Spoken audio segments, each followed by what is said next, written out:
Stands the weight.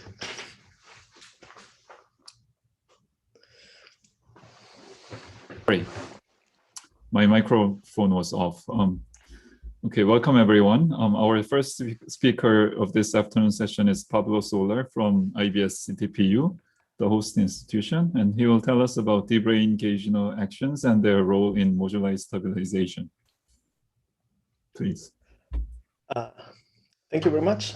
Thanks everyone for joining, and thanks my colleagues at CTPU for giving me the chance to present this work. It's work that I've been doing in the last few years with Yuta Hamada, Arthur Hebeker, and Gary Hsu, and it deals with non-perturbative effects in string theory, in particular with gauging condensations and their role in moduli stabilization. And for the purpose of this talk, I'm going to focus on the role in particular in the KKLT scenario. Now, I'm very lucky because Liam McAllister reviewed this scenario already this morning very nicely. So my job here in the first part of the talk is almost done. I can be fast, but I still want to review the basic ingredients of KKLT and emphasize the points that I'm most interested in. So KKLT is a setup in type 2B string theory that has several steps. The starting point is a GKP compactification that is type 2B compactified on a Calabi-Yau manifold, threefold, with orientifold 7 planes, D3 and D7 branes, and T4 flags.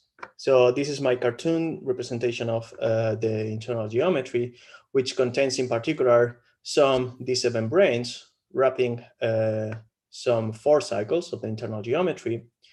And it also contains 3-form flags that I've here drawn blue. And the role of the 3-form flags is twofold.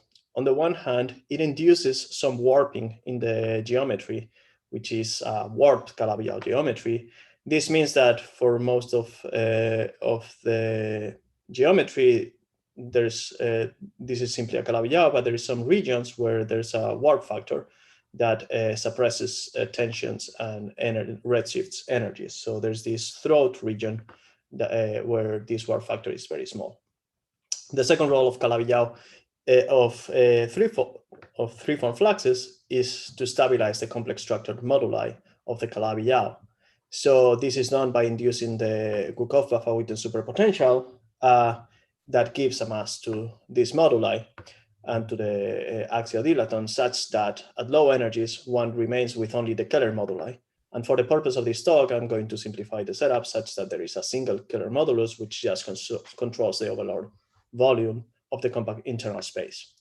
Now, at low energies, it's well known that this theory reduces to a 4-dimensional supergravity action with this Keller potential and the Gukov-Baffa-Witten superpotential, which at low energies, after integrating out the complex structure, is just a constant W0.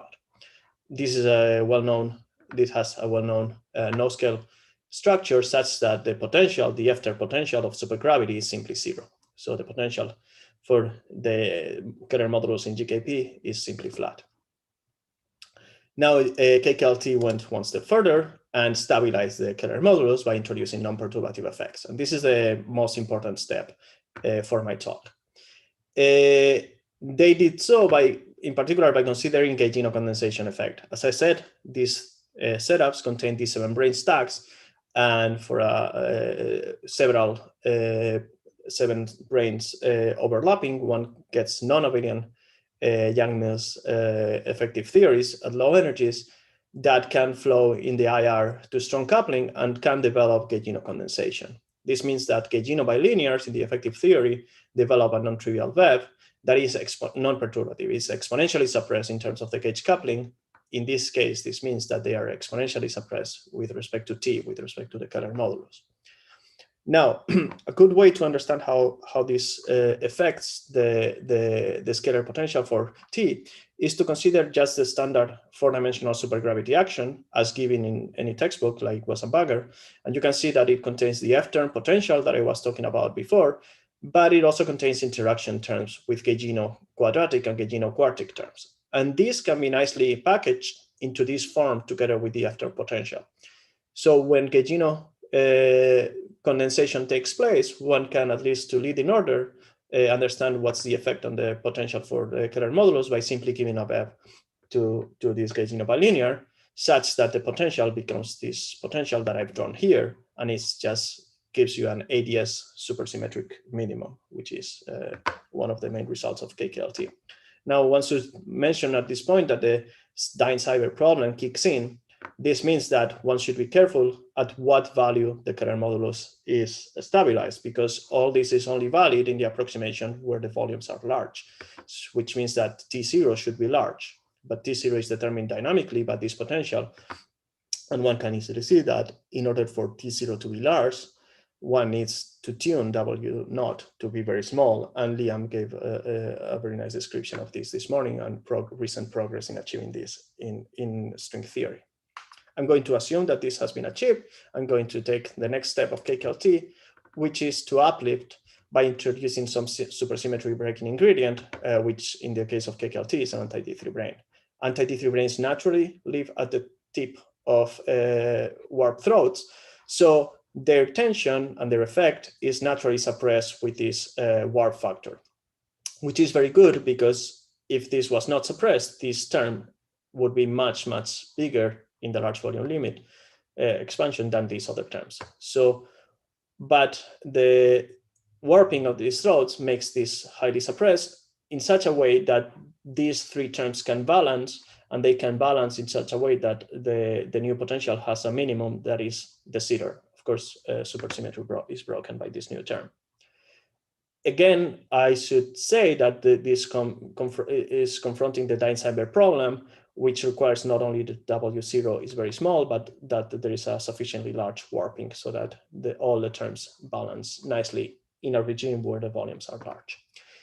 KKLT and KKLT assumed, and I'm going to do so as well, that this can be done in string compactification, in explicit string compactifications. There's work in progress in that regard, but I'm going to assume that this is possible and just give a novel perspective, a new perspective on all these steps that I've just introduced. And this is a 10D perspective. Here, I've always discussed this in terms of a 4-dimensional effective theory. I've given the picture in the 10-dimensional geometry, but the computations were always implemented in the 4-dimensional EFT. But we would like to understand if we can do the analysis in a more 10-dimensional language. This is useful, in particular, to address some no-go theorems. As pioneer, mostly developed by Maldacena Núñez. Consider the 10-dimensional setup that we have and just consider Einstein's equations. The Einstein's equations in 10 dimensions, they give you the curvature tensor in terms of the stress energy tensor of the compactification. You can trace over the external directions. So you can get that the 4-dimensional curvature is proportional to this combination of the outside external stress energy tensor and the internal stress energy tensor. Now, this is important quantity, so we denote it by minus delta. And basically, you see that positive delta contributes negatively to the curvature and negative delta contributes positively to the curvature. Once we have a warp compactification ansatz, we want to know what is the curvature of 4-dimensional spacetime. So we have to take into account the warping. So we can do this by integrating. We integrate this formula and we get that some volume factor times the curvature, of course the volume is positive, is just given by the integral of delta, which means that delta positive contributes negatively to the curvature. It brings the curvature towards ADS, and negative curvature is necessary for something with positive curvature. This is very useful for no-go theorems because one can argue generally in field theory and most often in string theory that the sources are typically give positive delta. So they tend to lead to ADS rather than de Sitter. But of course, GKP and KKLT have ingredients that evade these no-go theorems. And the question is, how does this computation apply in the KKLT setup? So in the KKLT setup, the curvature is 0 before including gauging condensation and anti-D3 brane. So the curvature for KKLT is going to be dominated by the gauging condensation contribution and the anti-D3 brane contribution. and we just need to compute this from a 10-dimensional perspective, which requires us to compute the stress energy tensor, and hence require us to address what is the action of these objects in 10 dimensions. The anti-D3 brane contribution is easily computed from the world volume action of the anti-D3 brane, and it turns out to be positive if you just consider by itself. The Gaugino contribution is much more subtle because, as I said, Gaugino condensation is an IR effect, so how to treat it in the 10-dimensional perspective is a little bit tricky, but it has been claimed, there's some success in computing the contributions, and it has been claimed that also it is positive. And the claim is that both the Gaugino contribution and the anti-D3 contribution are positive, which means that both of them naively would contribute negatively to the curvature, which means there's no de Sitter uplift.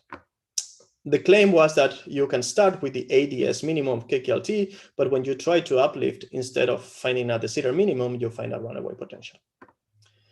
The problem with this computation and these claims were that they were ultraviolet divergence. In particular, the computation of delta lambda lambda was UV divergence, and depending on how you regularize the action. So the conclusions were not tight enough, and that's what we set up to fix and to address. We set to address the contribution from Gaugino condensation to the stress energy tensor, and hence to the 4-dimensional curvature. But we need to do that from the action of these membranes, and these 7 brain actions are what should give rise to 4-dimensional super Young mills. Now, this action was known from 2004 up to quadratic order in Gauginos. Unfortunately, the KKLT setup requires to go to quartic order in Gauginos, so this was not sufficient. And in fact, when people try to use only the quadratic action to address what is this quantity, they found a divergence. The reason is that we have Gauginos that are localized on a D7 membrane that couple to a 3-form flux. This is the holomorphic 3-form of the Calabi-Yau. So this is the kinetic term for the bulk 3-form flux, and this is the coupling to Gauginos localized to the D7. Now, because the Gauginos source the 3-form flux, they develop a localized profile. But if I plug this localized profile back into the action, this is you have to square this, and you get a delta square, which goes to infinity. Now, this is technically a problem, but conceptually it's not, because this enters at quartic order in Gauginos, and this action was not supposed to be trusted to quartic order in Gauginos. So in particular, we can add a counter term, a quartic Gaugino counter term, so that the divergence cancels. So conceptually, it's not a problem, but technically, this is actually quite challenging. And only recently have we managed to address this problem in full detail. There were some partially successful attempts before that addressed these issues, but only by introducing some source of non-locality, some source of smearing of the D7 action. They were good enough to address some of the criticisms, but one could not consider them as totally fundamentally. So we've now managed to address the issues of non-localities and divergences, I think, much more satisfactorily. And this is quite a technical problem that I'm not going to be able to describe in full detail here, but let me just give you a glimpse of what's going on. So we took the quadratic action with the 3-form flux kinetic term and its coupling to D7 branes. And it's actually important to include several stacks of D7 branes just to understand what's going on. And there's a Chern-Simons contribution that is not going to play a key role here. Now, it's a bit technically involved. You have to be careful of how to separate the 3-form flux into imaginary self-dual and anti-self-dual flux, pick up the harmonic pieces and the close and exact parts. But you can rewrite this nicely in the following form, where you have some perfect squares that are actually finite. All these terms are finite, and we have managed to isolate the divergence in this last piece of the discussion. I see there's a question. Since the design brain world volume QFT is non-renewable.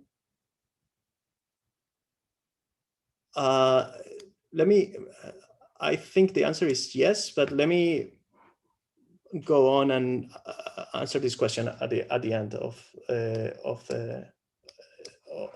talk. So we have this action to quartic ordered engaginos, but it has this divergence piece. But this divergence piece it's only divergent when I equals to j, when we have a delta square function. When I is different than j, this represents deltas localized into different stacks of branes. So when that represents just the volume of the intersection of two different stacks of branes. So this has a nice geometric interpretation, and what we can do is to give the same type of interpretation to the contribution when I equals to j. Instead of treating this as a delta square, we can treat it as the volume of the self-intersection of a D-brane stack. And this is a perfectly well-defined in Calabi-Yau geometry, which is given by these intersection numbers. So this term can be generalized to these intersection numbers, and that's what we did. So the action that we proposed has the same form of the quadratic action with these finite pieces, and the quartic piece, which was originally divergent, is replaced by this geometric quantity. So once we propose this action, we have to do a laundry list to make several checks. The first, or well, actually it should be the last, but it's the first one we did, is to compute the contribution to the four-dimensional curvature, and we did check that the curvature can be matched to the computations of KKLT, which gave support to the fact that the effective field theory treatment of KKLT was justified. We should do also some more checks on our proposal. The main one is to check that actually this action reduces upon Calabi-Yau compactification to the standard quartic gaugino action of four-dimensional supergravity. And another aspect is that if you're thinking of a 10-dimensional action, this doesn't look too nice because this is not covariant.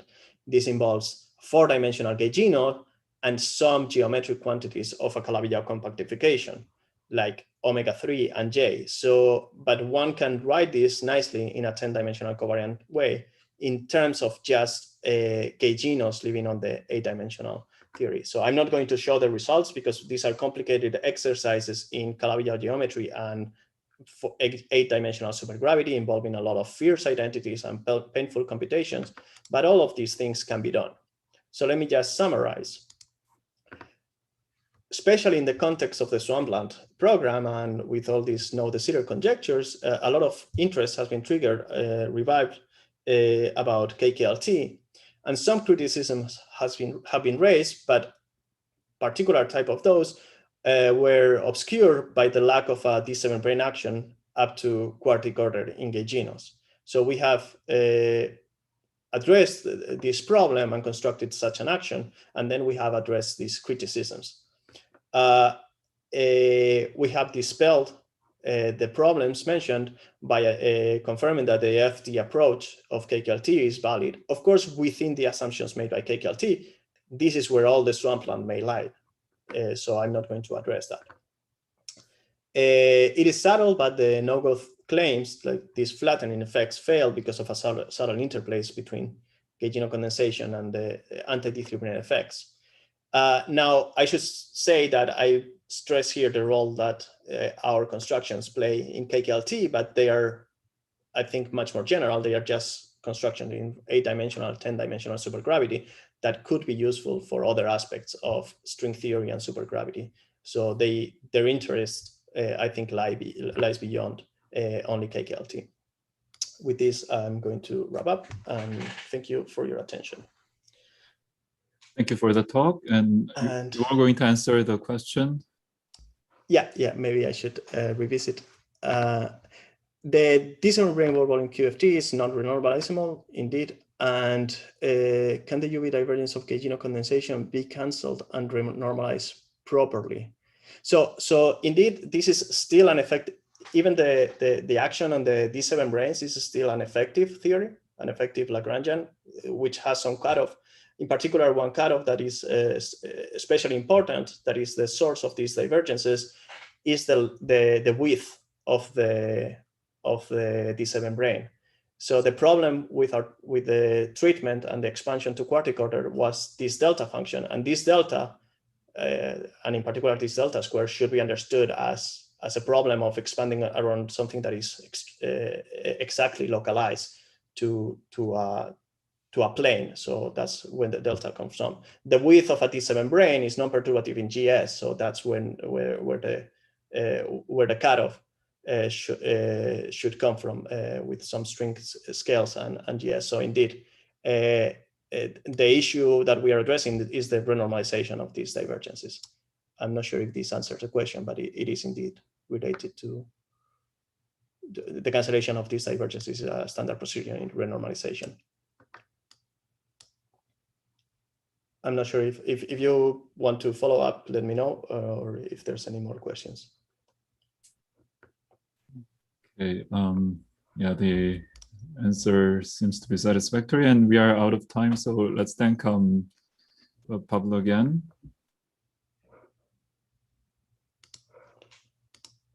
Thank you very much. Move to the next speaker. Hi.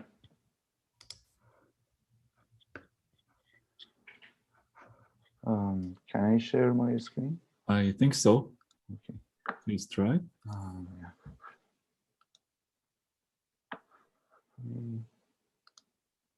Yeah. Can you see everything? Yes. Okay. So okay. can I start? Yeah. So our second speaker this afternoon is Moshen Karkaran from IBS CTPU, and he'll tell us about computing Yukawa textures using spectral data. Please. Okay, thank you. First of all, thank you for letting me to give a talk here. What I'm going to talk about is some rather new approach for computing Yukawa textures, either in heterotic string or dually in the local F-theory models using spectral data. And this is based on a paper that I'm going to publish hopefully soon. So because I'm going to stick mainly with heterotic, let's review quickly the heterotic string first. As usual, the low energy limit of the heterotic string is a 10-dimensional supergravity, and you call 1 coupled with E88 or SME32. And we usually work with the E88. And as usual, we just want to compactify this 10-dimensional space to afford to get a n equal 1 for the super-God theory. So basically, these supersymmetry conditions on the effective theory put some constraints on the geometry and the gauge fields that living inside that 6-dimensional space. So one large class of supersymmetric solutions are Calabi-Yau threefolds, which are basically 3 complex dimensional Kähler manifolds, which are Ricci flat. And over those Calabi-Yau manifolds, we should have gauge fields, gauge field backgrounds that they have to satisfy these conditions. I mean, these 3 conditions. So if V is a vector bundle associated with A mu, then if the curvature of V, which means F, satisfies these conditions, we say that V is a holomorphic, stable vector bundle. Okay, so now we have a heterotic model, right, which is a Calabi-Yau threefold and a vector bundle, a stable holomorphic vector bundle over that. And now we have it for the super-God, n equal 1, and we want to see where the Yukawa couplings are coming from. So first of all, for example, take the first one, I mean the S2 vector bundle, which gives a E6 God theory, and the 27 hypermultiplets of the E6 theory are coming from the fluctuations of the gauge field A, which live inside the cohomology H1 of the V.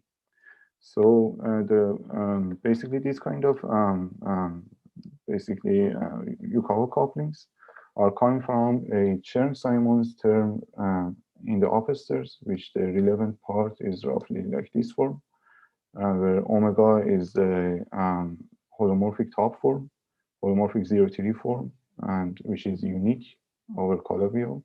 And if this integral is non-zero, then we have a basically a cubic term in the superpotential in the effective theory. So if this integral wants to be non-zero, then a wedge A should be proportional to omega bar, which is complex conjugate of this omega, and it is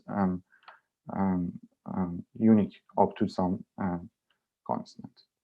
So in terms of, we can translate this in terms of cohomologies and say that the corresponding cohomology 27, 27, 27 is non-zero if the elements of this cohomology, H1b, H1b, H1b, can be multiplied to each other to give us a cohomology to element of a cohomology H30 of X.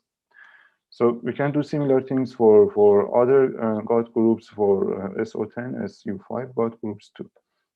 But I don't go through the details because the time is short. So usually people do, as usual, for example, Laura Anderson, James Gray, and collaborators. For example, I didn't mention all of the references, just one sample. They usually directly compute the cohomologies and then multiply to each other to see whether they give us the cohomologies of the H30 of X, elements of H30 of X. But it has two problems. First of all, it is very dirty. It's very, very hard to do that computationally. Second of all, it's not clear how the Yukawa couplings in the heterotic model that they get are related to the Yukawa couplings that people get in other estimating models, for example, in type 2 or F theory. In those models, you usually have some brain intersections, theoretical intersection of brains, things like that, that gives you the Yukawa coupling. But it is not clear how the Yukawa couplings that you compute on the heterotic is related to them. But fortunately, people have shown, I mean, Laura Anderson, James, and collaborators, also Watty Taylor and collaborators, showed that most of the Calabi-Yaos constructed so far are elliptically fiber. And over such kind of manifolds, we can construct the vector bundles that we need using spectral data. So it would be very nice if we can find a better way to compute the Yukawa couplings using spectral data, because in that way it is more clear how it can be connected to the other string theory models. And also it will be, as we will see, it is a little easier. I mean, not very easy, but at least easier from the direct computation. So let's review quickly what is the spectral data. Suppose here the Calabi-Yau manifold is an elliptically fibered manifold given by a Weierstrass model. And V over that is a holomorphic stable degree zero bundle.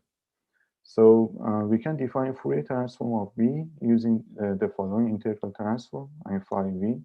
Here, X times X is a fiber product of X, where at every point in the base, in the B base, the fiber is just multiplication of the fibers of pi, basically. Pi 1 and pi 2 are just projections to the first and second factors, and Fourier transform of V is defined by derived push forward and pullback of V twisted by the Poincare sheaf. So we use Poincare sheaf as the kernel because Poincare sheaf parameterizes the stable bundles over elliptic curves. And it is defined by the ideal sheaf of the diagonal divisor twisted by the sections, and sigma here is a section of the Weierstrass model, and KB is just the canonical bundle of the base. So if we compute the Fourier transform of a vector bundle with the demanded properties, it will be a torsion sheaf. It will be basically a rank 1 coherent sheaf supported over a surface Sn, which is a basically finite cover of the manifold P2 base. So this Sn, this finite cover, is called a spectral cover, and L is just called a spectral sheaf. And if they satisfy some topological conditions, they have one-to-one correspondence with V with demanded properties. I mean, a stable holomorphic degrees here. So to be more clear, I consider, for example, a theory vector bundle. So it is a rank theory vector bundle. So the corresponding spectral cover will be a triple cover of the base here, right? And L will be a line bundle, or more generally, a rank 1 coherent sheaf over the surface S. Dually, on the F theory side, we also have 7 branes that gauge fields live inside that, and also Higgs field lives inside them. And they satisfy the doublet E and phi, the gauge field and phi that lives inside the 7-bearing, satisfy some Hitchin equations. And it can be shown, Hitchin showed that this doublet E and phi is equivalent to a spectral data, which is again a finite cover of the 7-bearing and a line bundle living over that. And this finite cover now is embedded inside the total space of K. So these two pictures are quite similar to each other, and people have shown that the neighborhood of the zero section of X actually maps to the total space of Ks, and we can therefore map the spectral data on heterotic to the F-theory local models and use them in the local F-theory models, basically, for model building. So I stick with the heterotic ST. So now the main tool I use is the Pointryagin product.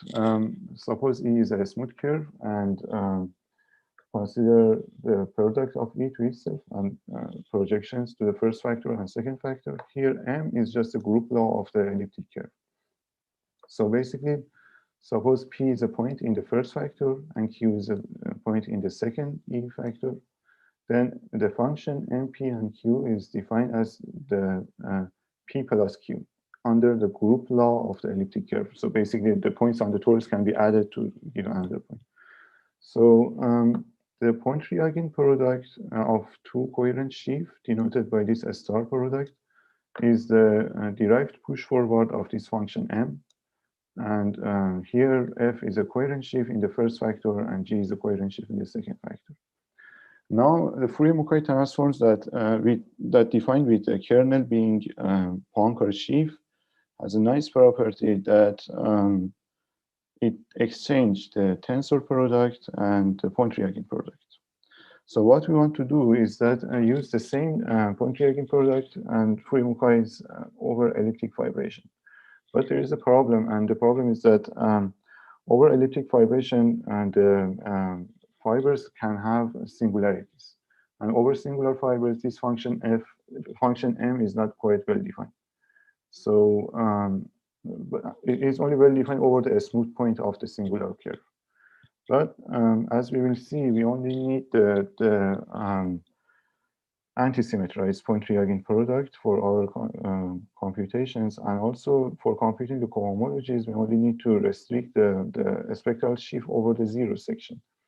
So with these two conditions, we can still use that formula. So what we need to know basically is just the cohomology of the V, which can be computed using the Leray spectral sequence in terms of the sheaves inside the base of the elliptic vibration manifold. So using Leray construction, Leray spectral sequence, we can relate these two together. For example, in this case, we know that H1 of the pi star of V can be injected inside H1 of V. So we can compute the pi star of V's and then their cohomologies, and then from them we can find the cohomologies of the V. Also, now to compute the derived push forwards of these vector bundles, it is easy to show, and it is very well known that they can be constructed by this formula, where I sigma is just an inclusion of the zero section inside X, and Li sigma star is just left derived pullback. So basically, very roughly speaking, it is restriction of the spectral sheaf over the basically over the zero section. So we should do the same thing for the lambda 2 of V. And in this case, as I said, we pretend that we can use this formula generally, but for our case, there is no problem. And we use the anti-symmetrized version of the Pointryagin product. And this is coming from the anti-symmetrized product of V to itself, basically. So again, using the similar Leray spectral sequences, we can find the cohomologies of the lambda 2 of V, and then we have all of the ingredients to compute the Yukawa couplings. So let's see what happens in the simple cases, for example. So suppose you have a SU3 vector bundle, so you have E6 super Got in the effective theory. Because your vector bundle is rank 3, the spectral cover is a triple cover of the base. And in this case, we can show that only the first push forward of the vector bundle is non-zero, and it is given by the restriction of the spectral sheaf over the intersection of a spectral cover and zero section. So this intersection is denoted by this orange line here, and it is called matter curve because the cohomology only depends on the sheaves living over this curve, or dually in the F theory, this curve corresponds to the intersection of the flavor brane to the gauge brane, basically. So to construct the spectral data of the lambda 12V, first imagine we choose a generic elliptic fiber, and it intersects with the spectral cover of V at 3 points P1, P2, and P3. So the anti-symmetrized point reagent product take P1, P2, P3 to P1 plus P2, take the sheaves over these points to sheaves over these P1 plus P2, P1 plus P3, P2 plus P3. So we can construct a spectral cover of lambda 12V in this way, and then we can see that the first push forward of the lambda 12V determined by the restriction of the spectral sheaf of the original bundle on a double cover of the matter curve. So L over the Cm tilde. So Cm tilde is just the double cover of the matter curve Cm. And then we push forward that, take determinant, that becomes the restriction or the matter curve, matter content of the lambda 12V. So now let's see what happens to the Yukawa couplings. In this case, we need to know the cohomologies that can contract to each other to become a C number, or equivalently, we need to find cohomologies of H1V that can be mapped to a cohomology of H2 lambda V. And then we can show that because it depends on the determinant of the push forward, the map here in this case is vanishing, so we don't have 27 cube coupling in the effective theory. We can do similar things for the smooth SU4 and SU5 cases. And then in these cases, we see that there are some in the point-like Yukawa couplings, basically corresponding to a triple intersection of 7 branes in the F theory dual. So, but the spectral cover can be singular. It can have reducible components. It can have non-reduced components. And then in such cases, we can construct a spectral sheaf using the extensions. So for example, for SU3, if we have a spectral cover like this in the picture on the right, then the L theory can be written quite generally without any restriction, can be written as the extension of a L1, which is a line bundle over the zero section, and L2, which is a line bundle over this double cover. And then from this, we can get a anti-symmetrized point reagent product from a long exact sequence, and it simplifies to this one. And then from here, we can construct, we can look for the Yukawa couplings, and we can see actually there are possible Yukawa couplings coming from simpler cohomologies like this. So there are a couple of points here. First of all, we don't need to know the cohomologies of V, all of the cohomology elements of V. We only need to know the cohomologies of simpler sheaves. Second, the cohomologies here are coming from, the first factor is a line bundle over the base, and the second one is a line bundle over the intersection of these two components. So in the F theory language, it corresponds to interaction between the bulk modes inside the 7 branes and the modes localized over the zero section. So we can use these kind of extensions now to construct every spectral cover, basically, by putting the pieces together and construct the extensions. So we can classify all of the spectral covers that can happen. For example, in this case, when the spectral cover is completely degenerate, I mean, we can see that there are possible Yukawa couplings coming directly from the bulk modes. We can do the similar things for SU4 and SU5 models. The list is very long. I don't have time to go through the details, but just there is a caveat that I should mention, and that one is we restricted to the case, the techniques that I mentioned so far only works for the case that the Calabi-Yau threefold has a holomorphic section. And most of the Calabi-Yaus constructed so far are elliptically fibered. but usually they don't have holomorphic sections. Usually they have rational sections, and rational sections corresponds to zero sections that wrap around some components of the reducible fibers, of some reducible fibers, basically.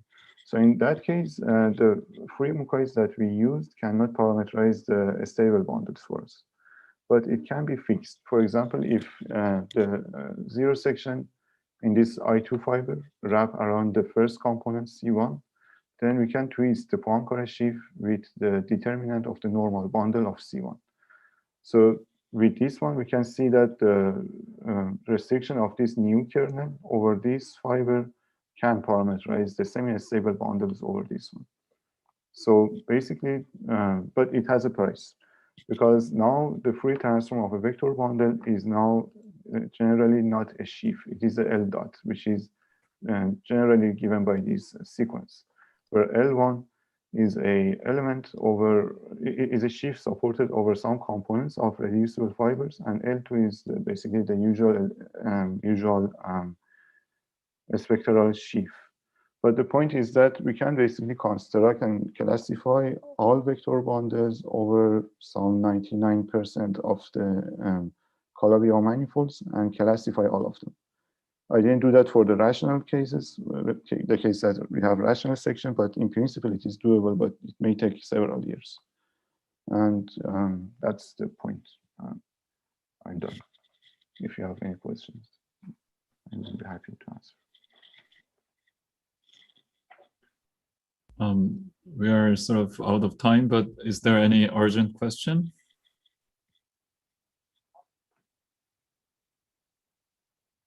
Otherwise, let's thank the speaker again.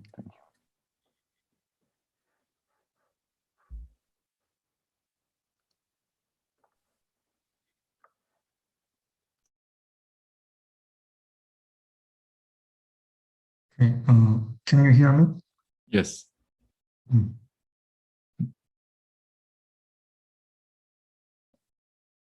Okay, our next speaker is Sunjin Choi from KIAS in Seoul, and he'll tell us about the Yang-Mills duals of small ADS black holes. Okay, I would like to first thank the organizers for giving me a chance to talk at this wonderful workshop. And today I will talk about the Yang-Mills dual of small ADS black holes, which is based on the paper with Dr. Sebek Jung and Professor Seok Kim. Okay, let me start with very brief introduction. So I want to study the microstates of black holes in ADS-Y times S5 from the CFT for dual on S3 times L, which is nothing but the n=4 spineless theory with UN gauge group. And in order to do so, we should seek for macroscopic number of local gauge invariant operators on R4 when the energy and charges are of order n squared. And for today, we will only focus on the 16 BPS subsector in which operators do not receive anomalous dimensions at strong coupling where the gravity emerges. And this will this can be microscopically account for the microstates of BPS black holes in ADS5 times S5. And in order to study this 16 BPS subsector, today I will analyze the superconformer index, which counts such protected operators with -1 to the f. Okay, so as said, I will to study the index of CRP on S3 times R. And recently, this index was studied by many papers, and it has been shown that this index precisely captures the Bekenstein-Hawking entropy of BPS black holes in ADS5. And this index was studied in various ways. And today, I will study this index from the matrix model for the index, which is nothing but can be derived from integrating integrating out all the massive modes of anchor-force fragments on S3 times R. So the saddle points in the larger limit of the matrix model can be thought as classical solution of general relativity, such as black holes of our interest. This kind of approach has been used in this paper to study large black holes, but today we shall focus on the opposite direction, that is for the small black holes. So today my talk will be I will show two different results. First one is the truncated version of the matrix model, which I'll introduce shortly.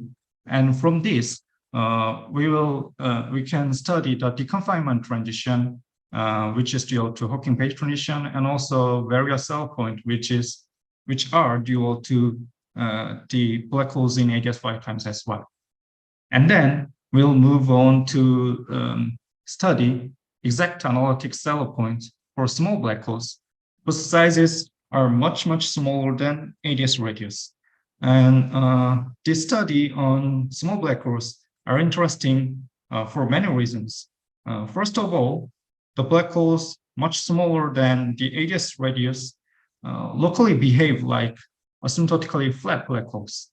So our study on the small black holes can be regarded as counting asymptotically flat black holes of Strominger alpha or this BMPV black holes from the first principle with an IR regularization by ADS without assumption of any de-Bruijn bound state in quantum gravity. Furthermore, the detailed structure of small black hole microstates are also interesting. The saddle points are given by the distribution function of the eigenvalue distribution, and in the large black hole limit, it is given by the Dirac delta function, and it was interpreted as the deconfined quark-gluon plasma. And it is believed that microstates of small black holes are represented by conventional quantum gravity phases such as de-Bruijns. So it'll be interesting if we can connect our eigenvalue distribution to these de-Bruijn pictures. Okay, this is outline of my talk, and let me go into details.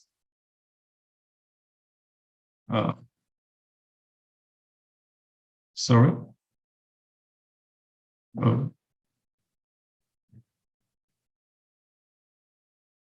Okay. So index of anchor-force fragment on S3 times R can be defined as trace over the Hilbert space with these fugacity factors. And here R is the curtain charges of SO6R symmetry, and J's are the curtain charges of SO4 rotation symmetry on S3. And the BPS condition is given by this. And this index can be represented by the unitary matrix integral given by this. So this is nothing but the integral over the gauge holonomy variable on the unit circle with Haar measure, and this part is the platistic exponential of the letter index. In the paper, we analyzed this index with full refined chemical potential, but in today's talk, I will only focus on the unrefined index for simplicity, which only depends on this one fugacity x. Okay, so the matrix model setup is given by this. This is a bit technical, but you don't have to understand all the details. So I will just let you know some very simple things, only simple things. So the matrix integral can be represented as this effective two-body potential given by this. And this is from the Haar measure part, and this is from the letter index part. So we are seeking for the saddle point in the Lagrangian limit, and the saddle point equation is given by this. And in the Lagrangian limit, we can assume that the eigenvalues lies on the single lines in the densely, So continuing, we can, the saddle point equation is given by this, where the density function is defined as this.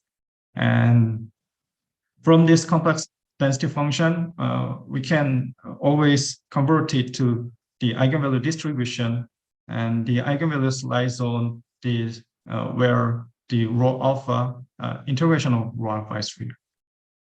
If we insert this potential into this saddle point equation, the Lagrange saddle point equation is given by this, and so what we are going to do is to solve this equation. And our strategy is first solve this equation, treating this rho n as independent variables as introduced in these papers, and then the solutions for such matrix model is given by this some complicated form, and then we relate rho zeta and rho n by this equation. So in practice, this is very hard computation. So in order to study some features of this matrix model, we shall truncate this matrix model. You can see that we'll only, so we truncated the flatistic sum for the Letta index for finite p. This you can see, and with this finite p, one can solve this saddle point equation. One can solve this saddle point equation rather simply. So from now on, I will show your result. First, I will show your the numerical result for p equal 1 or 2 or 3, and then I will show you the full analytic solution for arbitrary p in the small black hole limit, which is of our interest. So let us, okay. So when p equal 1, here is the deconfinement transition plot. So this red line shows, shows the real part of the free energy equals 0. So this is nothing but correspond to the Hawking page transition of the ADS black holes in dual gravity side. And this blue lines is for real Hawking page transition for black holes. So you can see qualitatively, even in p equal 1 model, the saddle point exhibit very similar property with the black holes. Even after the Legendre transformation, this is the Legendre transformation for this p equal 1 model saddle point for charges, for positive charges, and these blue lines represent the black hole saddle point. So you can see that qualitatively, this p equal 1 model exhibit very similar properties of the black holes. But if we increase p, you can see very interesting properties of the saddle point. So for higher p's, such as p equal 2, there are several saddles in this matrix model. And one interesting thing is that these multiple branches should be combined to describe the known ADS black holes. So black hole solution is represented by this dotted line. And you can see that at the small black hole, in the small black hole region, the red one describes the black hole well, while for the large black hole region, the blue one describes the black hole very well. So you should combine these saddles to describe these black holes. You can see also from the Legendre transformation lines, the p equal 3 model is very similar to the p equal 2 model, except for some complication. So now with this insight from numerical result, let us focus on the small black hole limit. So, as said, our matrix model can be analyzed by this truncated two-body potential between eigenvalues, with an is given by the lateral index and x is given by this. And our interest is where beta goes to 0. In this limit, we can solve the matrix model exactly, analytically at arbitrary p, and the solution is given by this. And then we can go back to the full matrix model by taking p to the infinity limit, and the rho is given by this. And very interestingly, the eigenvalue distribution is given by this function, and this is nothing but the triangle distribution from minus pi to pi. And then last thing to do is to compute Lagrangian free energy with this formula, and then you can find that resulting free energy is given by this, and this precisely agrees with the free energy of small black holes in ADS-5. After the Lagrange transformation, the entropy is given by this. And what the even more interesting thing is that in the small black hole limit, the known solution have much smaller angular momentum than the R charge. So the entropy can be written by this. And this is very familiar with most of you, because this is nothing but the Bekenstein-Hawking entropy of asymptotically flat black holes by Strominger and Vafa. So as said, this result can be interpreted as to account for the microstate of asymptotically flat black holes without assumption like the brane bound state.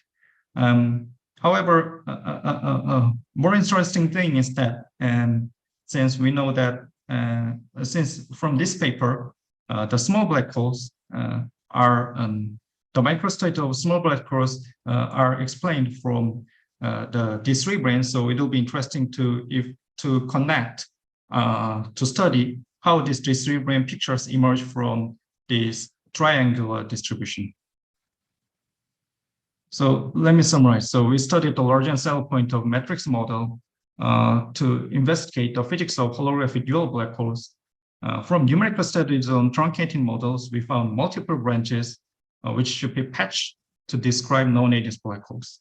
And then we analytically construct the exact saddle points for small black holes, and they perfectly account for the thermodynamics of small ADS black holes.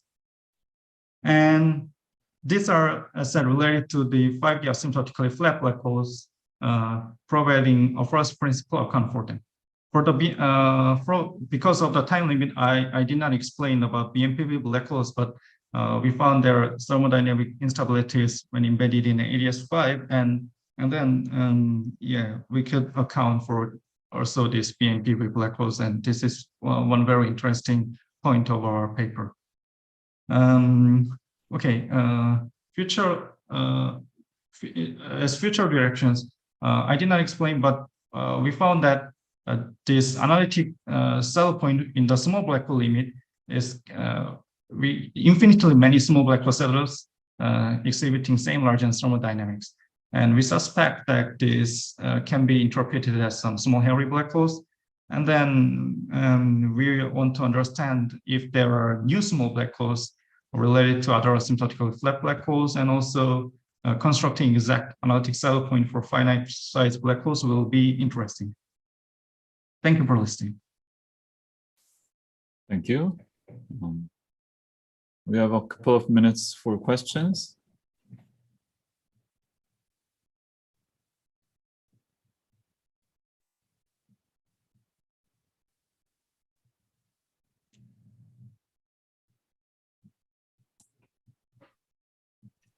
Can I ask a question? Sure. So you mentioned this multi-code solution that maps to the hairy black hole. Can you maybe elaborate a little bit? Why do you think that that corresponds to a hairy black hole? Oh, okay, yeah. So I showed you this solution to the matrix model at beta equals 0 limit, but in fact, this is not one particular solution, but this kind solution behaving like this at beta equals 0 limit can be found. There are infinitely many solutions exhibiting this behavior, but at beta equal to 0 limit. But if we go to a little bit, so go to beta when beta is finite, their free energy or entropy will be different. So this infinitely many saddles can be understood as the black holes with not a single black holes, but black holes with some one continuous parameter family of black holes. So maybe this can be understood as this parameter can be understood as some Hairy parameter, which describe the, let's say, the charge of hair condensate outside the horizon of small black holes or something like that. I think I still missed the point. Why do you think this continuous family has to do with the condensation? Well, so if you find some black hole-like saddle point with one continuous parameter, and that will be that will describe some small deformation of non-black holes. And well, it is quite natural to think hair condensate outside the event horizon of small black holes.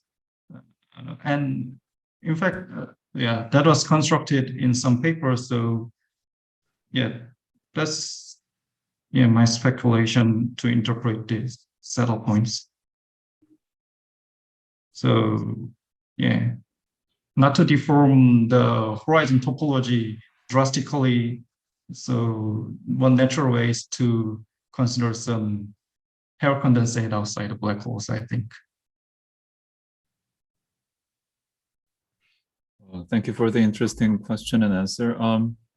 It's about time for us to move on to our fourth and last speaker, but somehow the person hasn't arrived yet. So the organizers suggested that we have a sort of 5-minute long question and answer session among the first 3 speakers. So please feel free to ask questions either by raising your hand or typing your questions on the Q&A board.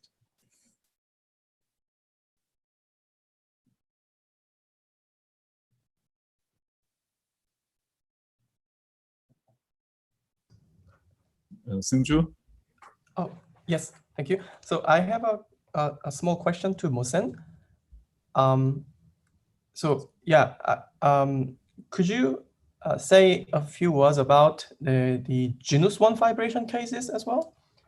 Yeah, I mean, genus 1 vibrations, you can locally construct elliptic vibration and then glue them together with using Brouwer groups. You know? It is in principle possible, but I don't know how much practically we can use that. You know? But would you expect that the vanishing result would still hold there? I don't know. I mean, I just know roughly that we can construct some sort of twisted spectral data, right? By just putting local spectral data together and up to some Brouwer group of the base. Mm-hmm. But how much? I haven't seen anyone use that in physics, actually, at least in the theoretic. Okay. And yeah, I don't know. Okay. Yeah. Thanks.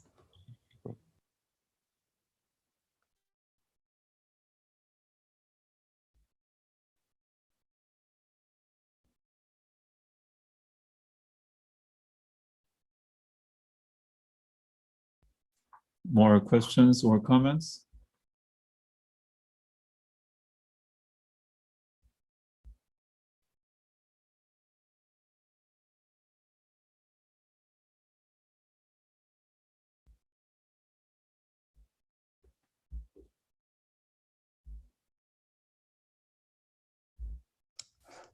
Jiwon has a raise hand, but I guess it's from before. Yes, Jiwon's song. okay, so the organizers suggest that we take a slightly early break. Well, so let us thank all the speakers of this session. Thank you.